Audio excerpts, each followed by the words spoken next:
I'm Derek. And I'm Noah, and you're listening to A Bite Of, where we take our current favorite pop culture obsession and enjoy it one nibble at a time.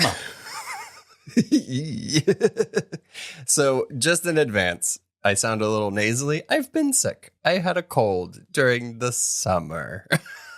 Yeah, that is not okay. But you were a trooper. You made it through. You were mucinexing like nobody's business, and here we are on the other side. Yeah, so that's why this episode took a little longer, because I sounded much worse and, just runny and just like glassy-eyed. Oh, the glassy eyes. It was very sad. But now we are here to officially talk about Red, White, and Royal Blue. Indeed. I'm so happy that there's more LGBTQ content that's not like sad.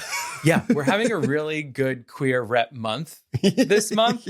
They said Pride Month might be over, but it's not. But you know what? I appreciate it because they're like, yes, Pride Month is in June, but we could spread the queer love throughout the year. So we're ending the summer with some gay stuff. Yeah. Yes. Very happy about it. Speaking of gay stuff, you us. can, us.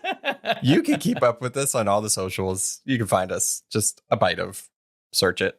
You'll find us, the little yellow logo, logo. You're gonna get through this. Power through it, husband. Power through it. That's not like the last episode where I said Dickerson. Oh yes. We know it was just like completely falling apart. It was great.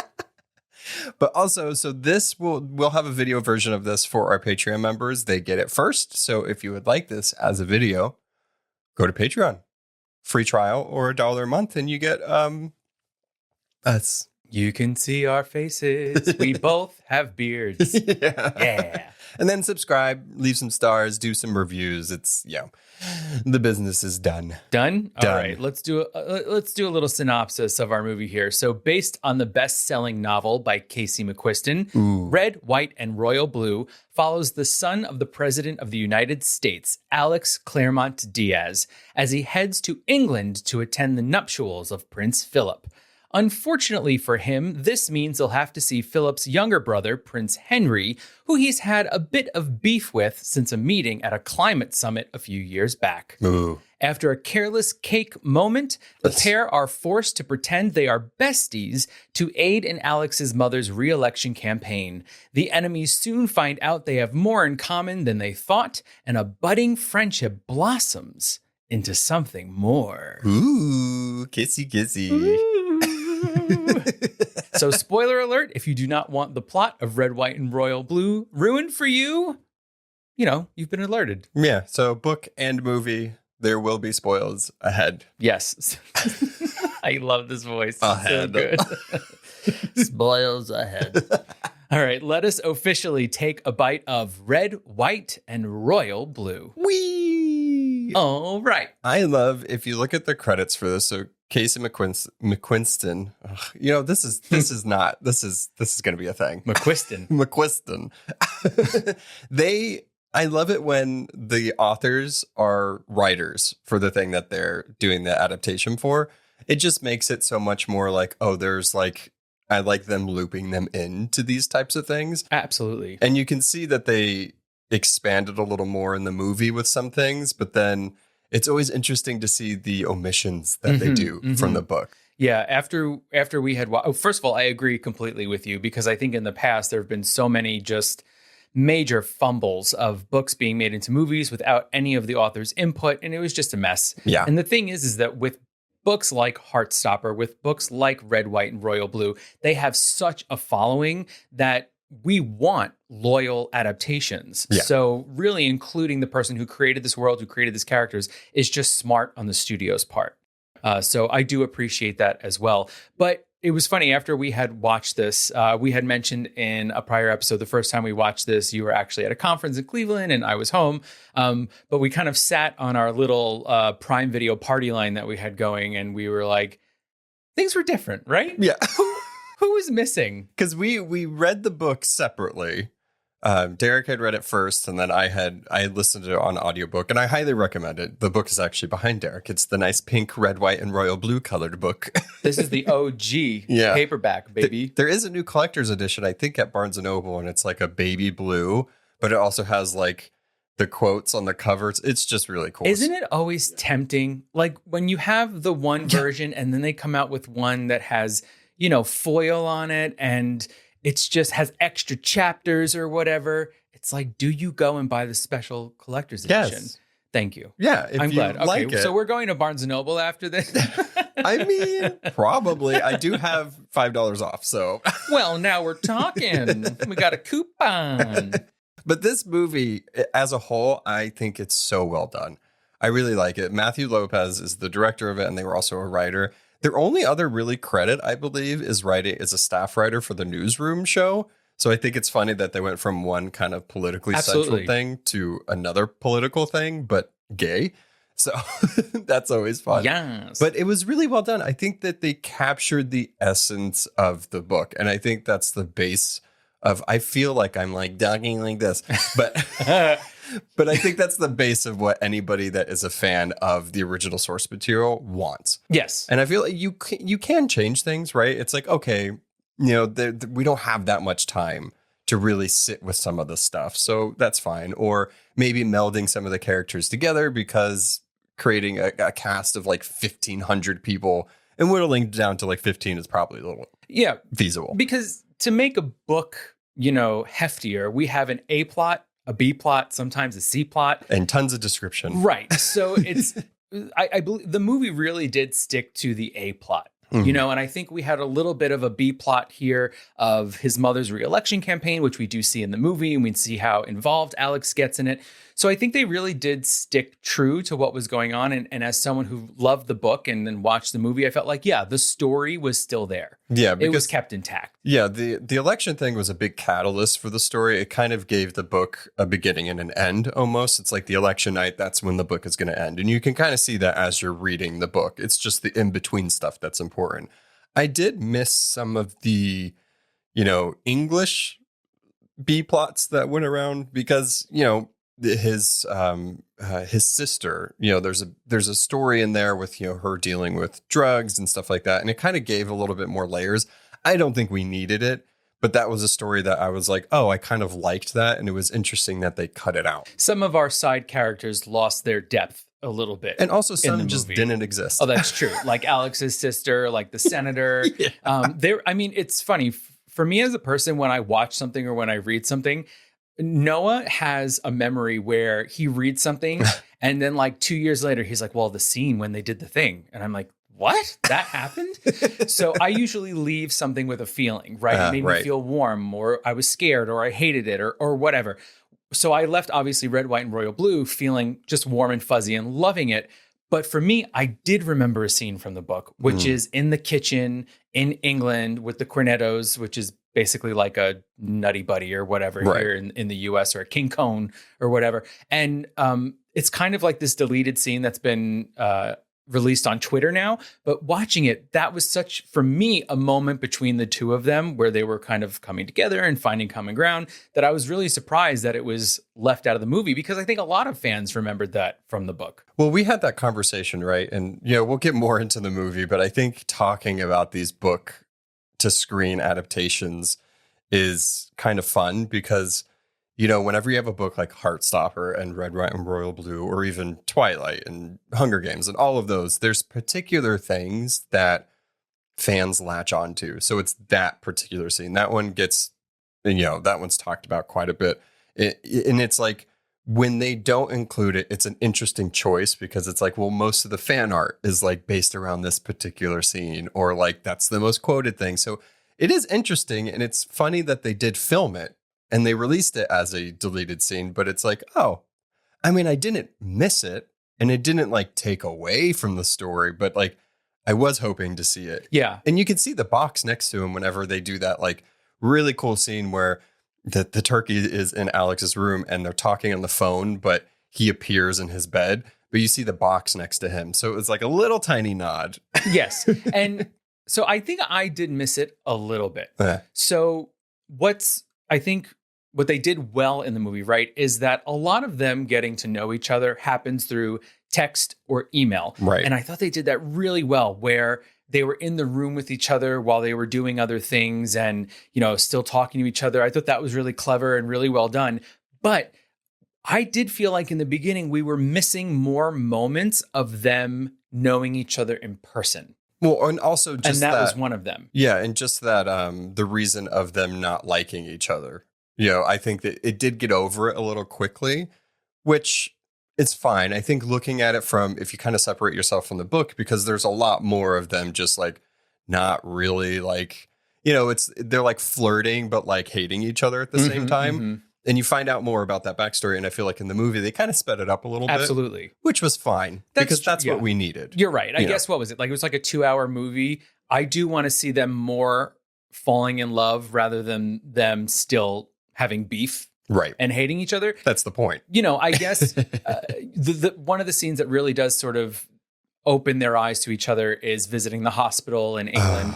And I guess if you get thrown in a closet with someone and roll around on the floor with them, you fall in love. There was a little more room in that closet than they were letting on, but it's fine. It's like when you have a crush and you sit next to each other and your like pinkies are touching a little bit and you're just kind of like, are they going to move? I hope they don't move. You know how ridiculous that is too? It's just like, why am I so scared to even just like physically kind of touch this person? Because you don't know if they like you back. But it's like so funny because it's like you both agreed to go to the movies, right? And you're just like, not even paying attention to the movie. And you're like, when do I hold their hand? Is it after we go through the popcorn? Is it during the trailers? Is it like, is the hand going to get sweaty like midway through? So it's like all those things. And it's my just fingers crazy. Are too buttery. Well, it was like, on our first date, right? We went to Central Park and we sat down on a blanket and we were just sitting next to each other. And all I could think of is, oh my gosh, he's so cute. Oh my gosh, I want to kiss him. And it was just like so hard to even wrap my mind around the fact that this person was here with me. So I get that. I'm so cute. You're so cute, even when you have your little stuffy nose. He's just a baby. You know what's funny about that too is that I had, when we did our first date, the day after we were like, oh, okay, like let's see each other again, which was drama. Great. I got strep. The day after. I'm so glad you didn't, which made me so happy because we did kiss. But spoiler alert. But on a blanket in Central Park. Well, and you brought Uno. And nice. I brought Uno and a blanket. I brought the blanket too. Just saying. Well, yeah.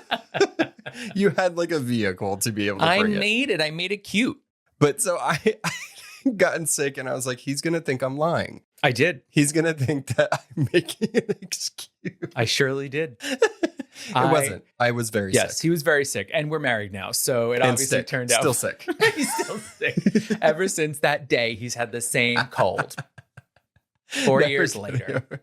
But back to the hospital scene. Yeah. That was one of my favorite parts in the book. It is much longer in the book. And we get to see Henry talk to a patient in there. And we get to see his geeky side. And Alex is seeing him kind of be not princely, you know what I mean? And more of like a person. And that's kind of what makes his like, oh, he's not what I thought he was. Well, right. So Henry's storyline is that he's closed off to the world. Right. He's in front of the world, but he can't let them see who he truly is. He lost his father when he was a little younger. So that broke his heart. He's gay. He can't truly love who he wants to love because all eyes are on him. And so all Alex is seeing is this person with just walls around him. Right. And so when they go to the hospital, he could see who he really is because in that moment, interacting with those children, he gets to show who he is. Right. And that definitely changes Alex's point of view of him because he's like, oh, wait a minute, there is a real person under there. And I mean, also it's kind of, Alex, you need to understand that people see you in a certain way too. In the book, there's a lot more of like them having to go on dates and show that they're with people. And even when there was like whispers of, oh, is he like going with this? And they would like purposefully like get photographed with a woman. So there's a lot more of that, but also Alex puts that persona out, right? And Absolutely. He's not really like that. He kind of is like that, but he's not like the ladies' man or anything like that the tabloids like to portray him as. Yeah, and it is interesting that Alex can't really see that he's doing the same thing as well. He thinks that Henry's upper crusty and he's got privilege and which he does. But at the same time, there's a conversation between Alex and his father's like, do you not see where your bedroom is? Yeah. The White House? We're literally talking and looking at the lawn of the White House. Exactly. Like maybe you need to take a step back and reflect on where you are in this world as well. So, I think that they are able to see each other finally for who they are rather than the preconceived notions of who they always thought they were. Yeah, the book and the movie do a good job of that, of them kind of coming to terms with themselves. Henry has always known he's gay, but he has to closet it and he has to literally shut it out from the entirety of England, because one of the things that he says is that the prince belongs to England. Mm-hmm. Like I have centuries of this on my shoulders, which is kind of a scary thought. And it makes me think of like Prince Harry and all the stuff that's coming out with that. And it's like, I think we all kind of knew this, but to hear more of this, or even to a fictionalized version of it, it's like, oh yeah, that does kind of suck. 100%. I thought the same thing of Prince Harry. I was never one. Never really followed the British monarchy, but we had read Spare for our friend book club, and I do think it let us behind the curtain of seeing the pressure that's on them and how it affects their family relationships, which we also see with Henry and his brother Philip. Ugh, what a freaking dweeb. I mean, really. But he was just like Harry's brother. Saying. I think that was on purpose. 100%. And the actor that they cast to play this guy just has the weaseliest face. It's the haircut, because if you see him outside of this movie, he looks fine.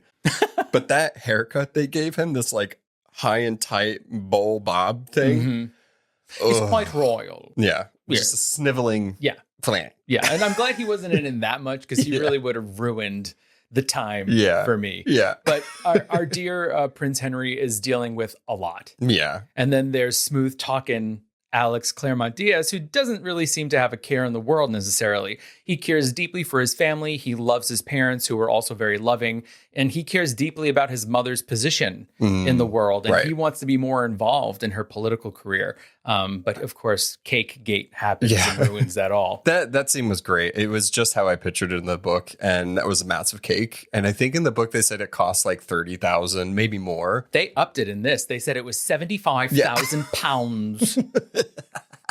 It's too much for a cake. I'm sorry. There weren't even that many people there. Those are your tax dollars going into that cake. Like, listen, I don't know much about taxes, but especially in England. But that's a lot of cake. After our Heartstopper episode and not knowing about the British education system, and somebody on YouTube is like, I'm just going to tell you how this works.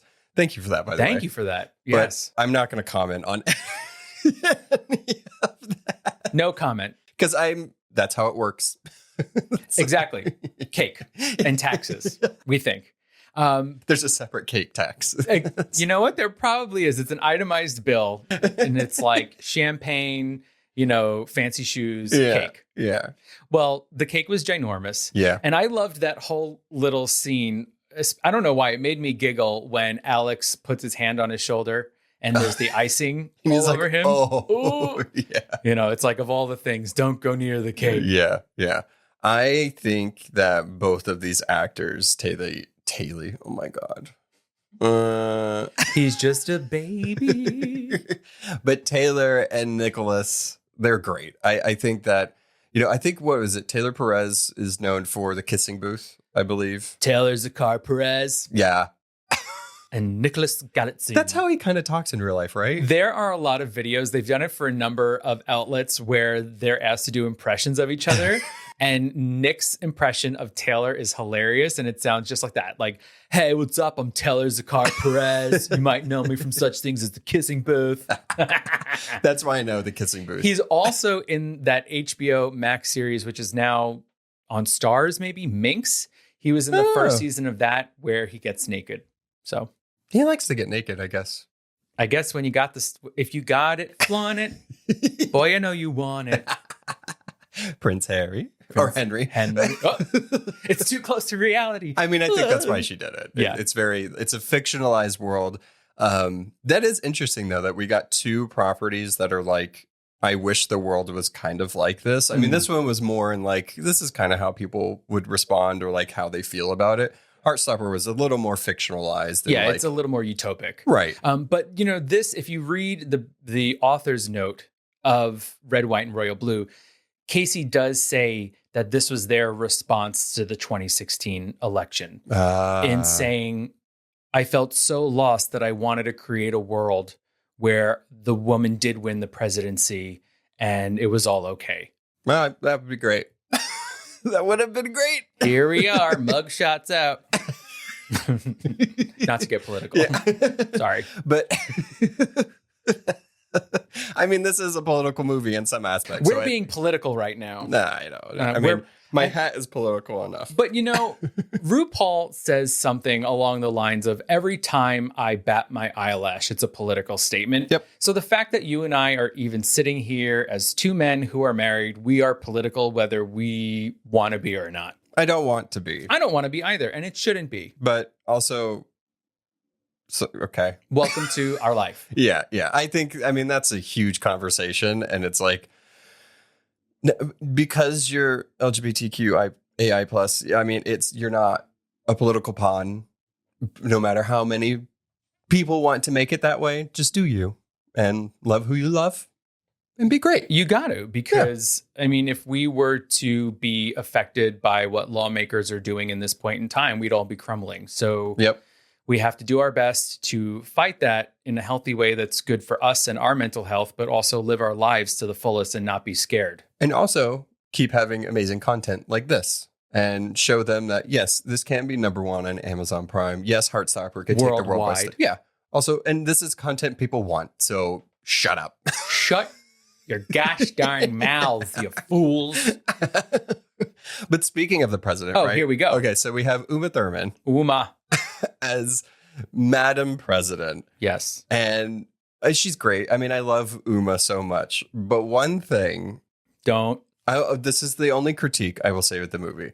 The one thing is her accent was wild. Look. It was a lot. I've never lived in Texas. I have. You have. I've been to 4 different cities in Texas. Yeah. And I have never met someone with this thick of an accent. It's more of a Southern accent. I wouldn't even necessarily say that's like a Texas accent, but yeah. Yeah, she's like, Alex, we're going to need a couple of pizzas. I'm the president of the United States of America. This cake business is ridiculous. You're on the next flight to London. The cake catastrophe. It was a catastrophe. Whenever I heard it, the only thing that came to my mind was Leslie Knope when she was talking. I think it was to Ron Swanson. And she was like, when the sun hits my hair, I just fall to pieces. Yeah, I just realized the accent that I'm doing is when Jonathan Van Ness does their Southern lady accent. Yeah. It's not that, but it's like, oh man. It's hammed up, right? It definitely is. Yeah. It's like they were like, Uma, she's from Texas. And she was like, all right, y'all, I got this. I'm from Texas. I'm the president of the United States of America. That was a little better. But a little better. I will say, though, there was a meme that came out, and I kind of thought it was really funny that the Thurman and Hawk family are like driving the LGBTQ content right now. Yes. We got Maya as a lesbian in Stranger Things. Ethan's going to be in a gay Western or something like that. Wild looking movie. With Pedro Pascal. Yeah, and then we have the world's daddy. Yeah, and then we have a very supportive Madam President now. That's right. Thurman. That's right. He said, I'm in love with Prince Henry. I'm bisexual. And she said, we're going to need a couple of pizzas. And I'm going to get you Truvada. Sure. I think in the book, they actually had like a slideshow going on. That's hilarious. Literally, because that was the line in the movie that she said, like, I should have prepared a slideshow. And she actually, I believe she does in the book. And it's really funny. I think it's great to see good portrayals of parents accepting their kids. Yeah. It's fantastic. This is the president we need. Yeah. Who will get Truvada for everyone and pizza. Hello. What a great time. He's great. This movie had some very, very sweet moments in it. And I think now is more when we talk about it, it's like that's a Heartstopper moment because Heartstopper created I mean, it's not didn't create them, but it's a word that could be associated with that. And the scene at the New Year's party for Alex's New Year's party and Get Low is on, which is amazing. But whenever that song comes on and it tells people to get low and they all go down, but they're the ones standing up and staring at each other. That is like a literal Heartstopper moment. That is so sweet. It's so sweet. And it's them facing each other and facing the thing that they've been fighting. Especially Alex. Yes, they have been spending so much time getting to know each other, not necessarily realizing that's blooming into romance on Alex's part. Right. I think Henry for was having feelings. Since the climate conference. Yes. Yeah. And didn't know how to deal with it. And that moment of them, looking at each other, everything slows down, the lights are blinking, and in the background is just the faintest get low. From the windows to the wall. I like how he was like, did he just say till the sweat drops down my balls? Yes, he did, baby. Welcome to New Year's Eve. Welcome to America. Exactly. And after this scene, Henry rushes out because he's having these feelings and Alex follows him. And we get that first kiss in the snow under the tree, just as the year has changed. And of course, Henry's grip on the back of Alex's head when he runs his fingers through his hair, which is something that we see throughout the movie, which is a big deal for Alex because it gives him the vapors. Yeah. And he understands the difference between football and rugby. Right. Which is a good lesson for all of us. Yeah. I liked their coming together scenes. They're figuring it out, especially Alex being like, I mean, I have done things with guys before, but I think this is different because I actually feel for the person. And we have this character in this movie, and I can't stand him. Miguel Ramos. Yeah. Because he's awful, right? Yeah. And, Miguel outing people? Right. And because he gets rejected, he outs him and everything like that. And it's awful. It does happen, unfortunately. Yeah. But I can't stand him. But there's instances where Alex was with men at some point. Again, it's not the same thing because he feels something for him. There's a character in the book, I believe he has like a high school friend that he like calls at one point, and he does show up at the end. I was like, oh, they didn't bring in the other Southern guy. They said, chop him out. Yeah. But having him come to that realization and him being like, oh, I don't know what this is. What is this? And he goes to his friend about it. And she's like, hello, like, I'm not going to say it. You have to say it. Like, let's just piece these together. And what do you think? I will say in this scene, having a conversation as sensitive as this in a room with walls made of glass, probably not the best place to do it. Especially when you're the president's son. Yeah. Also, that girl that just walked in. Rude. Obviously, they're having a conversation. The door's closed. Doesn't mean that doesn't matter that you could see through it. She's like, I don't care. I'm coming in here. And then she heard and she was like, oh. Yeah, I got the dirt on Alex. But I love that scene. I love the character of Nora as well. One, she's adorable, but two, she's super supportive. Yeah. She really is Alex's best friend in all of this and is just willing to like hold his hand through it. Yeah. She's leading him to where she knows he's going. Yeah, she's like, did you like it? And he's like, blah, blah, blah. And she's like, that's a yes. So what does this mean? You got this. You could do it. But, sometimes you need that push, right? Right. You're scared to say the actual thing. And when there's someone who's being supportive right in front of you, it helps you get there. Yeah. And Alex has that moment. They definitely mixed. So in the book, he has a sister, June. And there's also Nora. So Nora does exist in the book. But I do feel like they meshed the characters together, which is fine. I don't think like he needed a sister. You know what I mean? Yeah, I didn't miss it. No, I didn't miss it. But it does feel imbalanced as far as like the families on either side. He has like 7 brothers and sisters. Exactly. Like Henry has like a whole palace worth of people. The grandfather comes later on. There's a staff. And then it's just like Alex, mom and dad. Yeah. And Nora sometimes. But also you have Zara and you have Amy. So you got the other people rounded out. That's true. You're right. You're right. I love Zara so much. She's amazing. Zara. What is she, like, head of staff or like Something like that for his mom. Yeah. Yeah, I can't remember. But I just love how she's like, whenever they do these fictionalized, like, West Wing type things, I love that, like, person that's in the upper staff that, like, deals with people, but, like, in a non-professional way, and will, like, throw pills at them and chase them around and just, like, walk into the room and being like, who is in here? I love it. Yeah, she's like Amy from Veep. She's just, like, always clutching a cell phone, and, like, it's always at code red. Yeah. It's like everything is intense. But yeah, that scene in the hotel room, how rude. He was in the buff, and she still came in. And she saw him too. She saw his front parts. Yeah, and we saw his back parts. Yeah, he's got quite a nice booty. And a quote just came out from the director where Taylor Zakar Perez was having like a meltdown of whether or not his butt was hairy and he needed to shave it. And so there's like a moment in the trailer where he drops trow in front of the director, and the director's like, "You're fine. Yeah. You don't have to shave anything. It's fine." I mean, I think fair for him to ask. You know what I mean? It's like, if I'm going to be like this, is this camera ready, guys? Like, is this okay? Does this look okay? He just wanted a compliment. Yeah, he's like, "Can you bounce quarters off it?" "You can." "Okay. It's perfect." Oh, I like how we got kind of too similar in feeling, but like one is a little more explicit and one is definitely more sweet. We have Heartstopper, where it's like having the conversation about sex, and it's not about the sex part, and it's about them finding each other and building a relationship. And even though Red, White, and Royal Blue is very much that, they're older, so we do get a little more realistic instances of gay sex. Yeah, and I mean, to comment on that, it does feel like a natural progression as far as the audience is concerned, right? Anyone can enjoy Heartstopper, but it is based off young adult novels, and so mostly young adults can be watching that. And then as we go into Heartstopper, it's an adult movie. Red, White, and Royal Blue. What did I say? Heartstopper again? Yeah.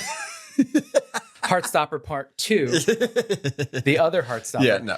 Red, White, and Royal Blue, yeah, it's for adults, and so we're going to see adults having sex. Right. Now, do I think that this is rated R type sex? Personally, I do not. Nope. I mean, we see one butt when they're not even together. Twice. Yeah.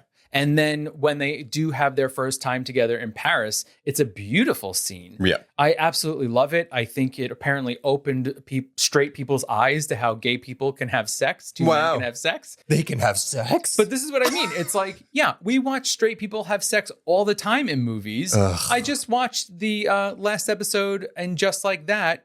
Ugh. And there's literally a scene where all of them are having sex. And it's like, people are riding each other. We're seeing full bodies. And in this, it's very close and intimate, which again, I think is a beautiful choice. Yep. But is it rated R sex? I mean, I think that is a question, right? It's like, I'm curious on like, is it different for some streaming platforms than others? Because there are some, like Sense8, I think is 100% mature, because the sex scenes in there are very explicit and also visceral. Multiple people.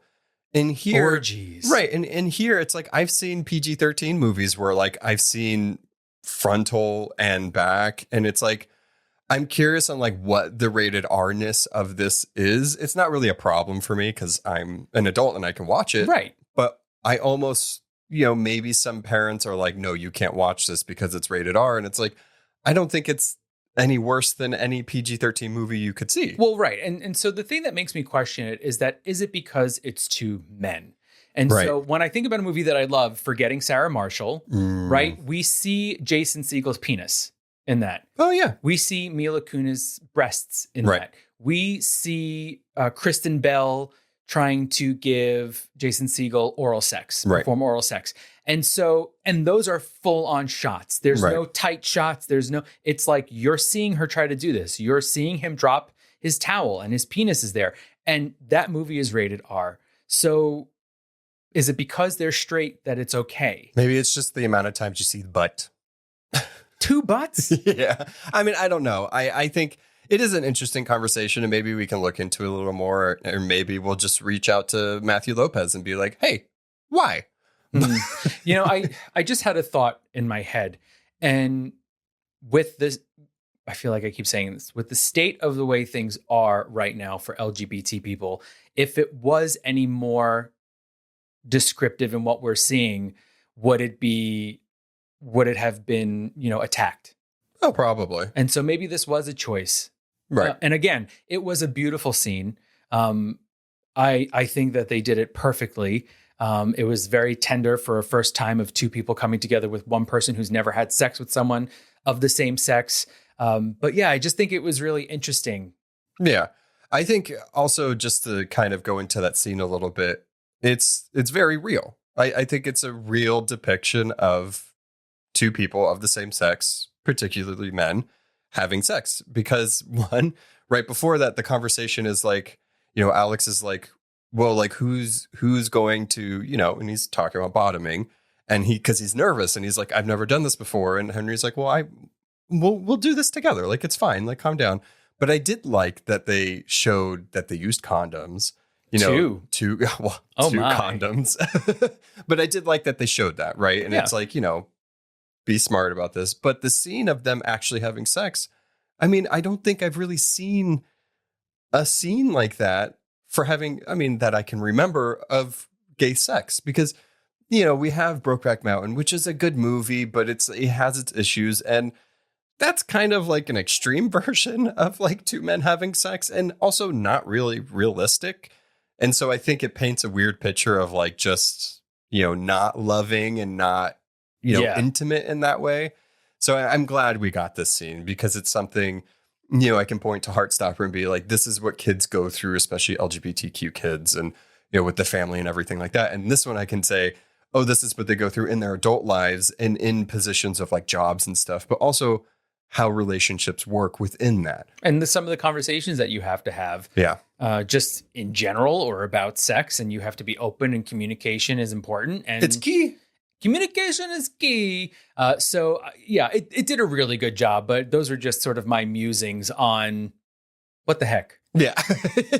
But I think overall, this movie did a good job of kind of bookending it. And I feel like, you didn't know how much time passed by until they were like, it's been a year. And it's like, oh, geez, it has been a year, But I think it's fun. I almost wish it was like a 6-part series almost, because it would have been nice to kind of see their relationship grow more, even though I think the movie did a great job.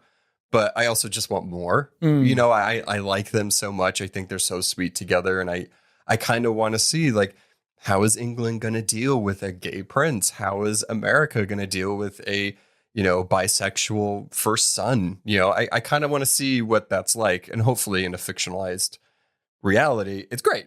Yeah, hopefully. I mean, she did say something. So she did an AMA, I think it was on Twitter, and someone had asked, Kate had asked Casey McQuiston, who proposes to who? Oh, right. And they answered, well, I can't say that because it would be a spoiler. So It feels like something is coming, or something's in the works. So I'm also curious, though, if that has to do with, the collector's edition that we talked about earlier, there's a bonus chapter in Henry's point of view after the fact of after the initial series, and it's about their future.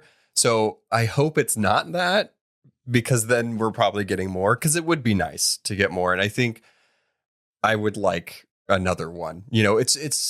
It's such an easy read. You could do the audiobook, you can physically read it. It's a rom-com, so it's not like you're not going to be reading something that's philosophically like hard to understand.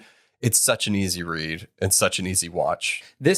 So when I read this book, I was serving on the Walter Award committee from We Need Diverse Books.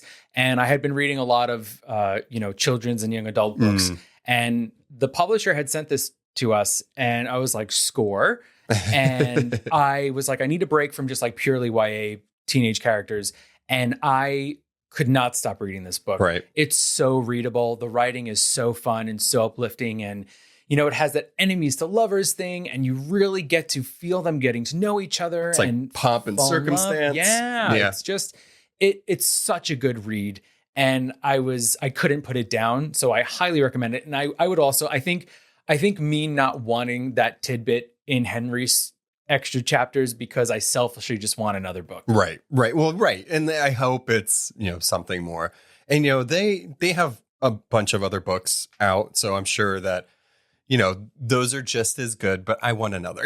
Yeah. Red, white, and royal blue. So they have One Last Stop, which actually makes an appearance in movie because they go to visit Alex's father's lake house. Yeah. And they're laying in a hammock together, and Alex is reading One Last Stop, which is a very cool New York sapphic novel.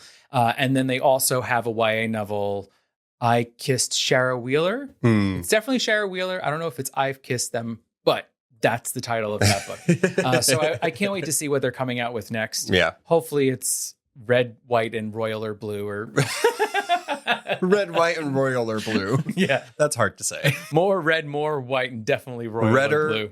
Redder, white, and royal or blue. Exactly. Casey, let us know. Yeah. That's the working title. Just DM us. It's fine. It's fine. Yeah. We'll gladly give it up. 100%. But yeah, I want to see more of their relationship. I want to see more of their lives now where they can truly be themselves and be out and be together. Right. And I want to see kind of what the Claremont Diaz presidency looks like. And if Alex does go on to be like a senator and stuff like that, because in the book, he does struggle with that, and he's going to school, and he ends up working in the campaign trail and everything, and he wants to like become a senator, and he wants to eventually run.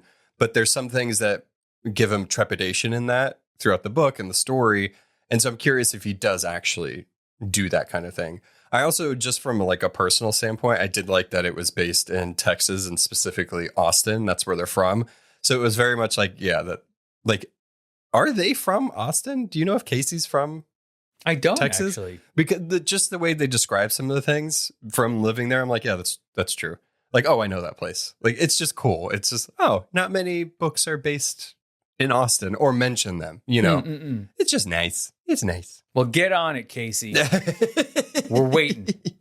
But I think this movie was great. If I had to rate it, I give it 4.5 out of 5. And only it would have been a perfect 5 if we got the Raphael Luna storyline, because he's the guy that works for the Richard guy in the book. He's briefly mentioned in this one. It's the person that his mom's running against, and he ends up he's like a gay confidant to Alex and mentor. And I just like that character a lot, and he struggles with his own things. Also, I kind of do miss June a little bit. Yeah. So it's like just those little tiny things from a book perspective.